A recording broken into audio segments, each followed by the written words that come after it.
Hello, Spirit House here. Um, I'm going to be reading chapter 9 of The Secret of Light by Walter Russell, and it is entitled Sensing Binds All Things. Chapter 9, Sensing Binds All Things. The electric intersensitizing of the two pulsing light extensions of the one still light is for the purpose of recording thought patterns in matter. Mind knows but one idea as a whole.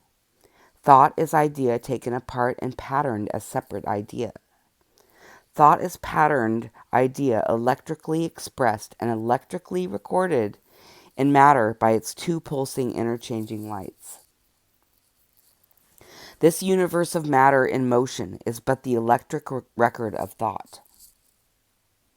The process of recording is to take the one undivided universal idea apart and express it as many seemingly divided parts. This gives form and multiplicity into many seeming parts and things of a universe of but one thing. Electricity is the servant of the God mind. Electricity expresses the desire in the God mind for creative expression by seemingly dividing the one still light into transient waves of spectrum divided positive, negative colors of light. This entire universe of seeming substantially consistent, This entire universe of seeming substantially consists solely of transient light waves in seeming motion. Motion itself is illusion.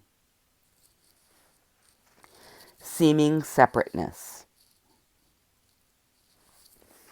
All pattern thought creations of God or man are the interweavings of the spectrum colors of the two electric opposites of light waves into the pattern designs of those thoughts. Creation might be likened to the tapestry weaver who knows the one idea as a whole, then thinks it into parts, then records those parts by interweaving their spectrum colors into the many forms which together manifest the whole idea. To exemplify our meaning, consider any one part of the whole idea of creation. Iron, for example. Iron is a separate part of the whole. We think of iron as a hard, cold metal with certain properties which make it possible for us to manufacture it into many products. When iron is in its frozen condition, we do not think of it as light, but we can photograph it if we heat it to incandescence. Not only is it then light, but all of the properties which make it available to us as iron have then gone out of it. It is as though the divine tapestry weaver had unwoven all the threads of the idea of iron and sorted them into their spectrum colors thread by thread. The physicist can tell you what elements those threads of light would be if frozen. Upon looking at them, he would say, "That is iron." But it would not be the form of iron as we know it. It would be the formless idea of iron as the sun knows it. There is no separateness. In the incandescent sun, let me start that over. In the incandescent sun is all idea that earth knows. The idea of the apple of earth is in the sun. Likewise, the wood of the tree and the violet in the meadow. Likewise, the cool earth is there, with its rivers and mountains. All idea is one idea in the light of the sun. The light of the sun is never divided into its many seeming separate ideas until it is electrically extended from the sun, and those extensions electrically echoed back to it. The sun is a crucible which melts all ideas into one, then sets them out into space to cool and separate and separate into many units of that one. Likewise, idea of mind never becomes the many ideas of creation until electricity divides that one idea into many separate parts. The one idea cannot be divided, but extensions of the one idea can appear to divide it.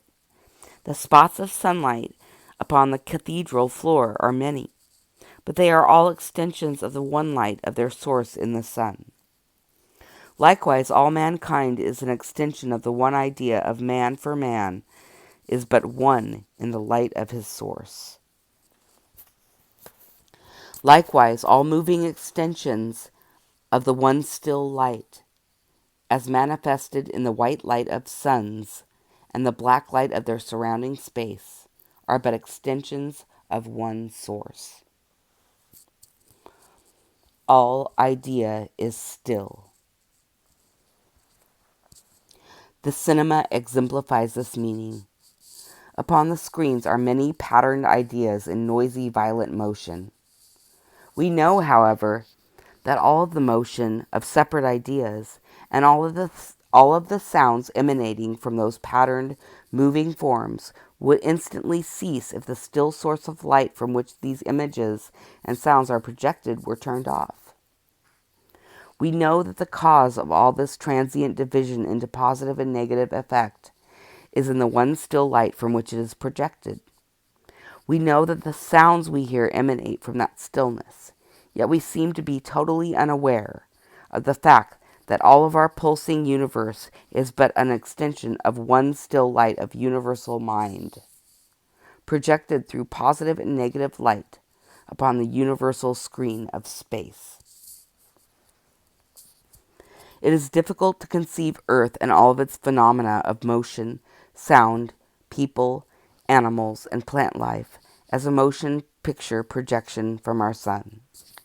Yet all of the separate ideas of the Earth are in that one incandescent light of the sun. All are but one thing, light. Turn off the sun, and all of its patterned ideas on earth would instantly cease. The still idea, which is extended into motion, is not in the motion, but in the stillness from which it is extended. And a caption to end it from the Divine Iliad, this chapter. For I say that man, who senses but clay of earth, is in him, is bound to earth as clayed image of his earth. Clayed image of my image of let me start over. Clayed images of my imagining, who knoweth not me in them, but are but dwellers of earth's dark. To sense man, the doors of my kingdom are self-barred by darkness until the light of me in him is known by him in me. Until then, he is but moving clay, manifesting not me in him, while sensing not but moving clay of him, knowing not the glory of my light in him.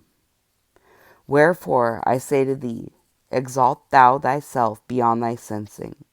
Know me as fulcrum of thy thinking. Be me as deep well of thy knowing. From the Divine Iliad.